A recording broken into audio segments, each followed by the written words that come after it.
Hola, es un placer saludarles. Soy Nacho Rodríguez Castro. Es su programa El Aguijón en la plataforma Chapucero Network de los hermanos Nacho y Mauricio Rodríguez. Y me acompaña como todas las tardes, noches, nuestro coordinador editorial, Publio Romero. Publio, pues el golpe, ¿quién por fin lo dio? El golpe de Estado, ¿quién lo dio en Perú? ¿Fue Pedro o fue Dina? O junto con la embajadora de Estados Unidos. ¿Quién fue? Porque finalmente el golpe de Estado no lo dio Pedro.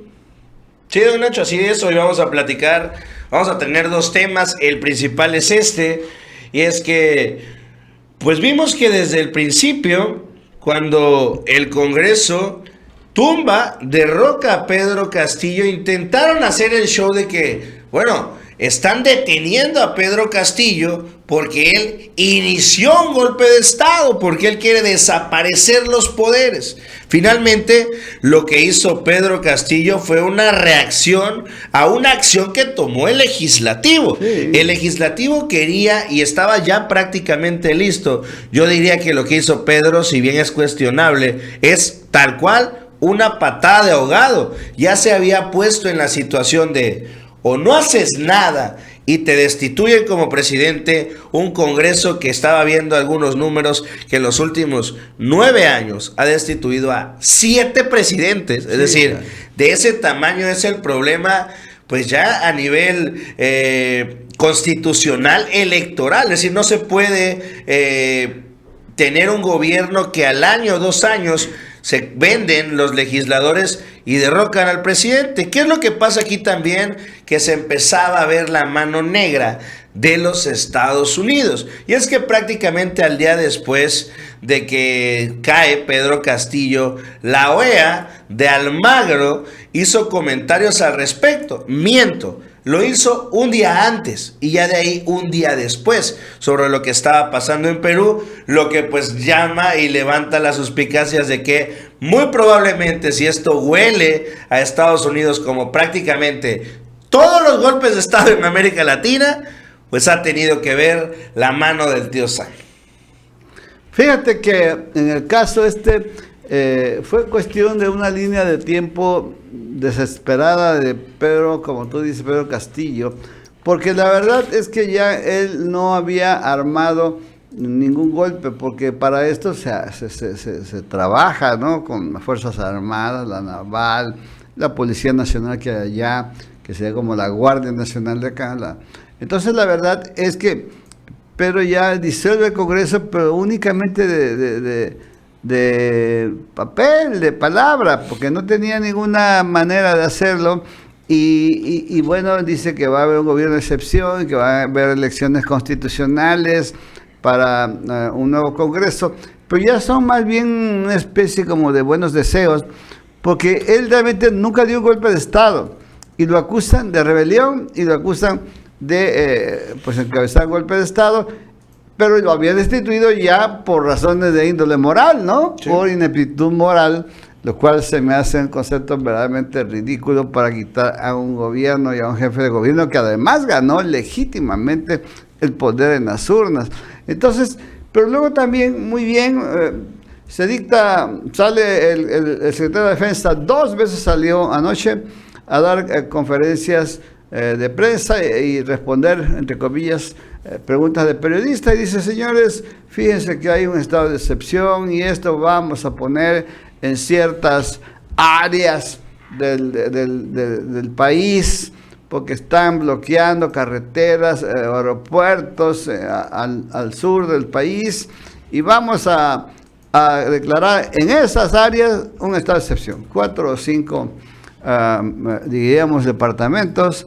Allá son departamentos, y bueno, sobre todo me acordé mucho de Ayacucho, una de las grandes batallas de José San Martín por la independencia de Sudamérica, las dio ahí en Ayacucho.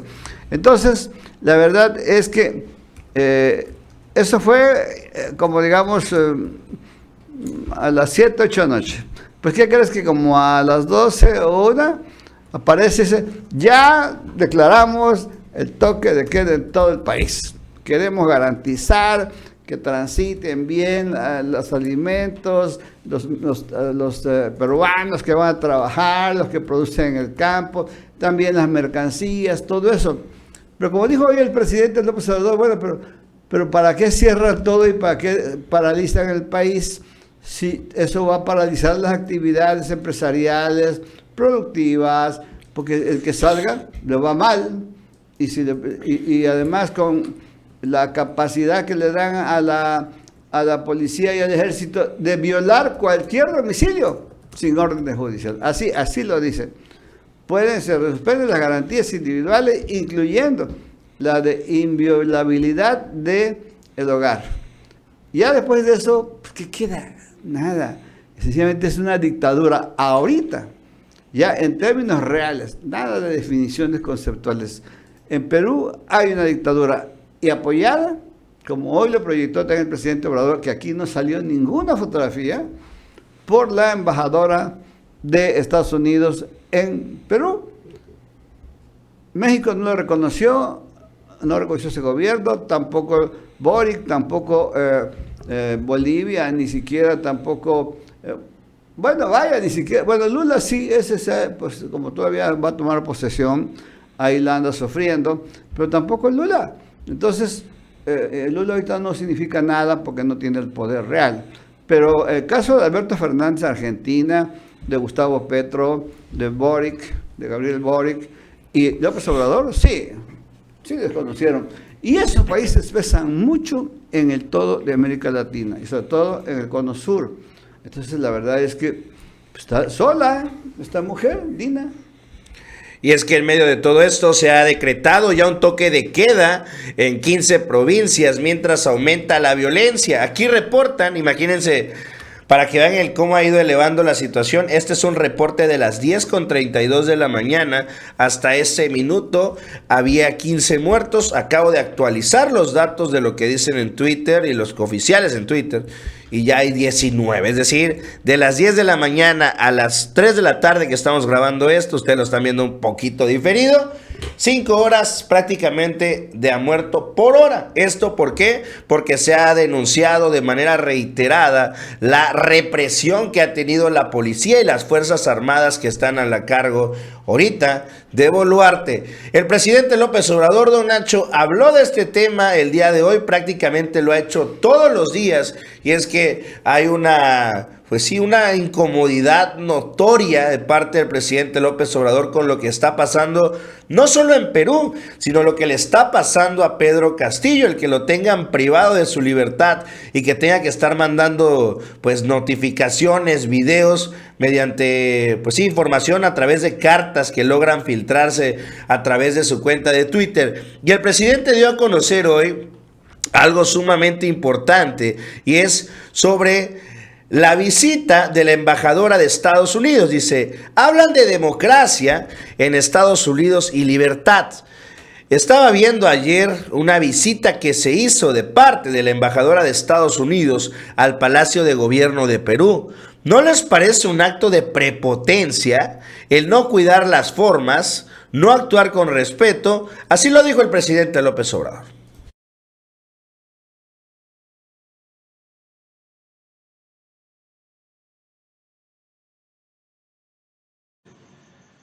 Pensando en Perú, no, en general.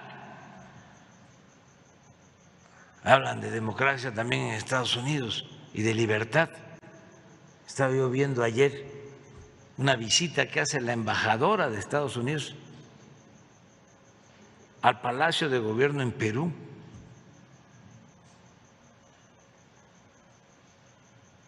Independientemente de que pueda ir un embajador a cualquier sitio, ¿no les parece un acto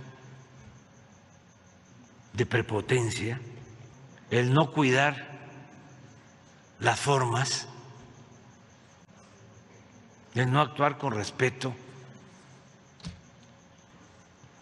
A ver si lo encuentras. Es un señor que es... No, es que es muy importante, aunque nos lleve tiempo encontrarlo, porque es parte del nuevo gabinete y él declara en qué consiste el estado de excepción, qué se prohíbe y qué no. Por ejemplo, él dice, no hay derecho a que se reúnan. Dice una cosa, el Estado puede, sin orden judicial, entrar a cualquier vivienda, a cualquier domicilio. No hay garantías de respeto a los derechos humanos. Ahí está lo que dice el presidente López Obrador. Vamos a ayudarle a Jesús Ramírez ahí a la imagen Sí, que le pedía el presidente. ¿Es esta? Dice, la presidenta Dina Boluarte recibió a la embajadora Lisa Kena, quien reiteró el pleno respaldo de su país a la institucionalidad democrática en el Perú y a las acciones del gobierno constitucional para estabilizar la situación social. Pues esa es la imagen que buscaba el presidente. Es exactamente lo que buscaba el presidente, pero además es tan reveladora, sí, claro, esta imagen de que demuestra que la que estuvo atrás o quien estuvo atrás del golpe de Estado real, no el que dio Pedro, que nunca hubo golpe de Estado, ya lo iban a aprender en ese momento. El golpe de Estado realmente lo está dando precisamente Dina Boluarte y todo el grupo que lo acompaña, y también la Asamblea del Congreso Nacional, de tal manera de que la presencia ahí de la embajadora de Estados Unidos es muestra fehaciente de que Estados Unidos, como tú bien decías, está tras este golpe de Estado, que además, en el momento que suspende garantías, en el momento que violan hogares, en el momento que detienen a quienes les guste, matan personas, en ese suspenden las garantías individuales, los derechos humanos. En ese momento, ¿qué cosa es? Pues una dictadura. ¿Qué diferencia tiene este gobierno con el de Pinochet? ¿Qué diferencia tiene este gobierno con otras dictaduras ahí mismo, en esos países, en Argentina y todo esto? La verdad es que esa es la dictadura, esa es. En cambio, Pedro Castillo nada más quería que lo apoyaran, que reconocieran su triunfo y le dejaran gobernar, hacer su programa de gobierno, aplicarlo, pero el Congreso lo tumbó. Pero además, como bien dice Publio, no es la primera vez, ya son 7 veces. Cambiaron en 6 años con de 5 presidentes, casi uno por año. Es algo verdaderamente desastroso. Ya hice algún comentario la vez pasada de cómo ha ido este país cayendo a través de populistas, a través de Alan García, Fujimori, en fin, todas estas personas que han dañado tanto a Perú, lo han saqueado y de paso pues han terminado en la cárcel. Y el caso de Fujimori, bueno, pues ya sabemos que se hizo anciano allí y aún así su hija estuvo a punto de ganar otras elecciones, Keiko, ¿te acuerdas de Keiko Fujimori? Entonces yo creo, Publio, que este tema todavía va a dar para mucho y únicamente es importante decir, en Perú hay una dictadura. Cuando se respeten las garantías individuales, cuando haya una elección de un presidente y también de un nuevo Congreso, se instale y todos lo respeten, y sobre todo las Fuerzas Armadas. ¿Quién controla las Fuerzas Armadas? Como tú bien dices, porque aparte hay también el Atlántico Sur, allá en Estados Unidos, de la OTAN es uno, pero hay también otra del Atlántico Sur. El Comando Sur de Estados Unidos controla los ejércitos de esa región centroamericana y sudamericana. Entonces, ahí está una dictadura. Pues con eso cerramos el primer tema, don Nacho, y nos vamos rápidamente al segundo tema. Vamos a hablar un poquito de qué pasó después de que ya se aprobara el plan B del presidente, y es que, recordemos, pasó del Senado de la República, pasó, digamos, con calzador prácticamente, porque Monreal intentaba a toda costa frenarla, intentó mostrar el músculo al presidente, pues sí, lo mostró. Los senadores que tenía en la bolsa, o los que pensaba que tenía en la bolsa, pues lo terminaron haciendo el feo. o no se fueron con el cantar de las sirenas de Claudio X González. Solo él y otro senador más de Morena decidieron votar en contra del plan B del presidente López Obrador. Esto, lógicamente, creo que le terminó de caer un balde de agua fría a Monreal. ¿Por qué? Porque por un lado mostró que es un traidor, mostró que está del lado de la oposición, pero al mismo tiempo le mostró a la oposición que aquel poder inconmensurable que demostraba tener en las cámaras, pues también era hasta cierto punto un espejismo. Es decir, quedó mal con López Obrador, quedó mal con los seguidores del presidente y quedó mal con la oposición, porque a pesar de su traición, pues no dejó de ser un simple senador más en una cámara llena de senadores. Es decir, aquella fuerza, aquel músculo con el que chantajeaba a Ricardo Monreal, pues los senadores decidieron avanzar hacia donde pues la razón les indicaba, o el temor, o lo que le quieran decir. Finalmente, cada senador tomó la decisión de irse para el lado que él pensó. Y esto no es de forma casual, porque el mismo presidente, hace ya 2-3 meses, previo a todas estas discusiones, cuando todavía se hablaba del tema de la Guardia Nacional, tema que también Monreal había dicho que era inconstitucional, él le había llamado a los senadores y les dijo: cada uno es responsable de su voto. Aquí que no venga Monreal a decir que trae 30 en el saco. Monreal tiene un voto y allá será responsabilidad de cada uno de los seguidores, de los senadores, si decide seguir o no a Ricardo Monreal. Fíjate que esta experiencia triste, digamos, porque vimos cómo Ricardo Monreal se fue yendo al precipicio y habían voces que decían: nosotros mismos, no, cálmate, no sigas por esa ruta. El presidente es el presidente. Además, imagínate la cercanía que ha tenido Monreal con el presidente durante años, y que ahora esa cercanía, porque él quería ser presidente, quería ser candidato presidencial, y desde un comienzo el presidente fue muy claro, así como ha sido claro con las 3 corcholatas, también fue claro con Monreal, incluso ni siquiera con Fernández Noroña, sino con Monreal. Le demostró que él no va a ser candidato, al menos de Morena. Puede ser de donde quiera, pero menos de Morena. Ahora bien, cuando vemos un partido que va caminando, que ya tiene 22 gubernaturas, muchísimas legislaturas en los estados, ya también tiene mayoría para una reforma constitucional en los congresos. Entonces, estamos viendo cómo todo el priismo, todo el panismo progresista, por así decirlo, el poco que haya, todos se están pasando a Morena y están ganando las gobernaturas. Ahí vean ustedes a Menchaca, todos ellos fueron priistas, todos ellos fueron priistas, casi generalmente, ¿no?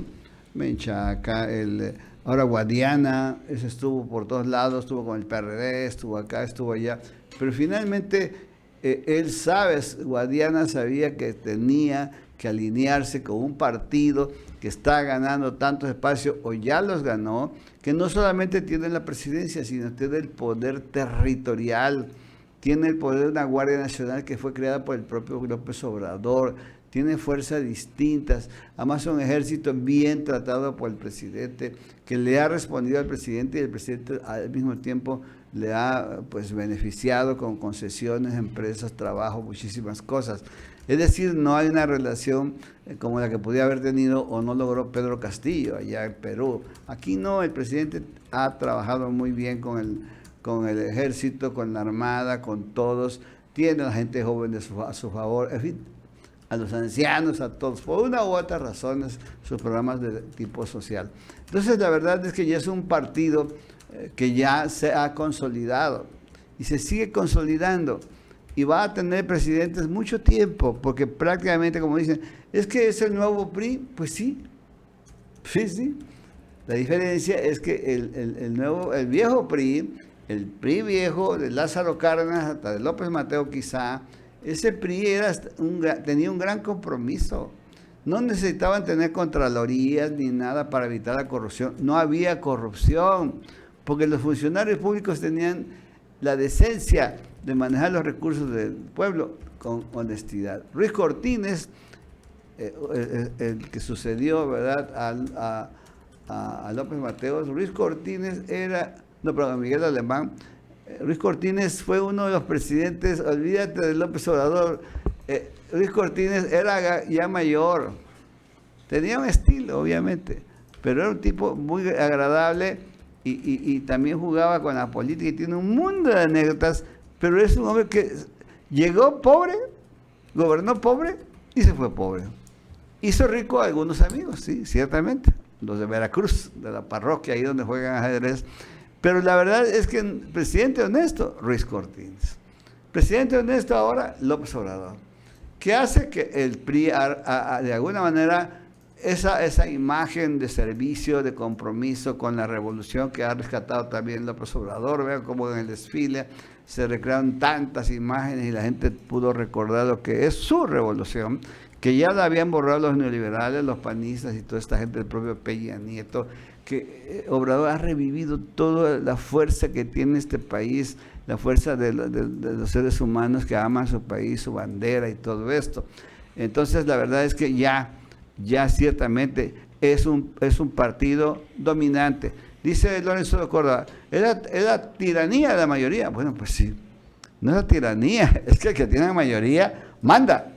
Sencillamente, tienes 22 gobernaturas, tienes la presidencia, tienes 60, 70% de popularidad, como es el caso de López Obrador.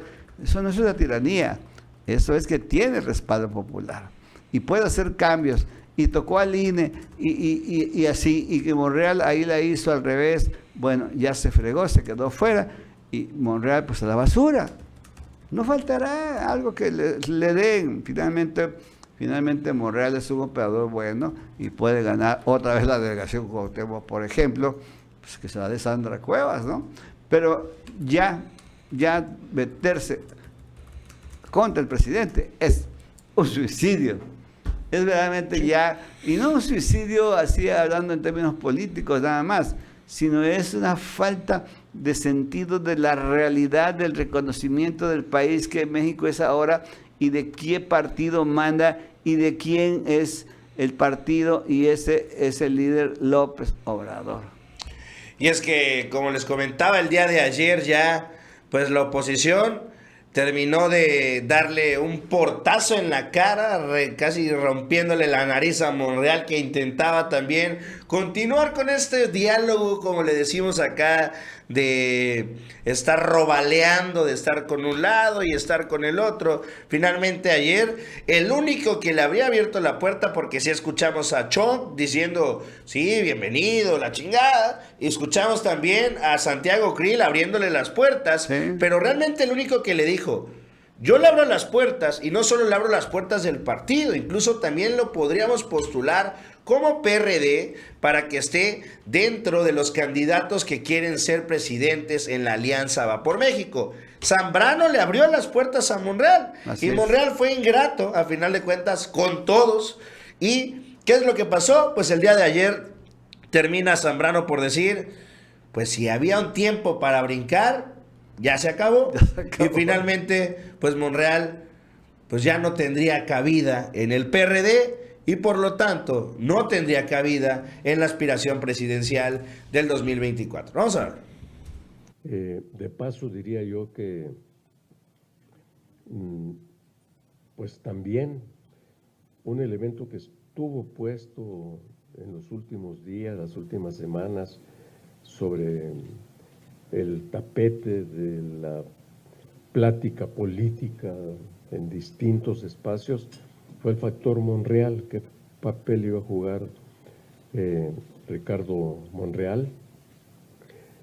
Y a nuestro juicio jugó demasiado con el tiempo, pensando que podía quedar bien por un lado y por el otro, y al final de cuentas las votaciones que se están dando en el Senado de la República, que ya se dieron en lo general, pues vinieron a demostrar que Ricardo Monreal es él solo y un senador más, que lo acompañó en las votaciones, o sea que el peso que se vislumbraba o del que se especulaba que podía tener, pues no resultó en gran cosa.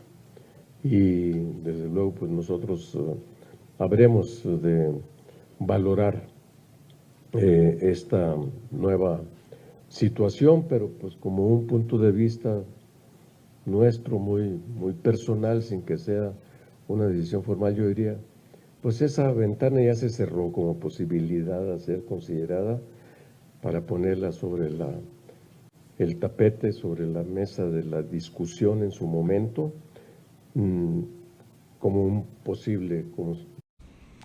Bueno, pues lo que dijo Chucho Zambrano ahorita respecto a Ricardo Monreal, que hasta la ventana está cerrada para él, la verdad es que sí, ciertamente le habían ofrecido a él directamente que lo recibía y que iba a ser su candidato presidencial. Pero ahorita al ver que no tiene, como tú bien dices, ningún control sobre una supuesta, digamos, fracción de 12, 14 senadores, pero aparte de eso tenía también respaldo de diputados federales de Morena, tenía también, metiéndosele ahí a Nacho Mier y a todos ellos, también tenía grupos. Acuérdate que incluso fue a la Cámara de Diputados a saludar a su grupo. Sí. Entonces, bueno, tiene ahí en la Cámara de Diputados un grupo, y aparte de eso tiene aquí 12, 14 senadores.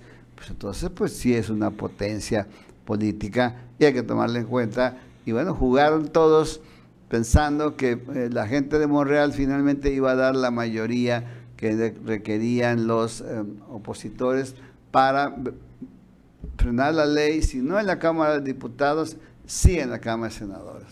Y vaya que el hecho de que se haya levantado Monreal a dar su voto particular antes que los demás, creo que eso acabó con todo. No dio chance el propio Monreal, por oficio político, por cuidado, por simple sentido común, debió de haber dejado, si ya había hablado con toda su gente, con sus amigos senadores, debió haberlos dejado que fueran votando. Y ahí, según esto, bueno, él podía haber dado su voto particular. Es más, generalmente los votos particulares se dan después de votaciones y ya queda uno y es el que pasa. Hay grandes, digamos, momentos de votos particulares, sobre todo cuando se discutió en Querétaro, decía yo, la Constitución General de 1917. Sin embargo, este bárbaro se sube primero y quiere dar la línea con su voto y dice: yo voto en contra por esto, por lo otro, por acá, por allá, por el tema de la inconstitucionalidad. Pero la verdad es que ahí se mató solito, no dio margen a los otros.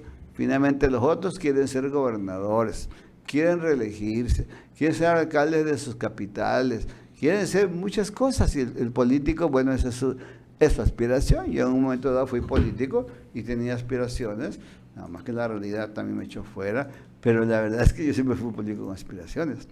Todos ellos también tienen aspiraciones, sino ¿para qué se meten? ¿Para perder? No. Si el hombre que está gobernando tiene al país en sus manos, tiene el ejército, tiene todo, y aparte de eso es popular, y todas las corcholatas pues también tienen popularidad, ¿cómo voy a ir yo en contra de ellas? Y este hombre que pues se suicida solo ahí con este voto particular antes de la votación general, bueno, sencillamente es una pena lo de Monreal. Ahora está pues muy caliente, muy animado Noroña, ¿no? Fernández Noroña. Él siente que ahora le quedó el lugar de Monreal únicamente como el opositor, diríamos, el rebelde sin causa que se quiere colar a la asociación.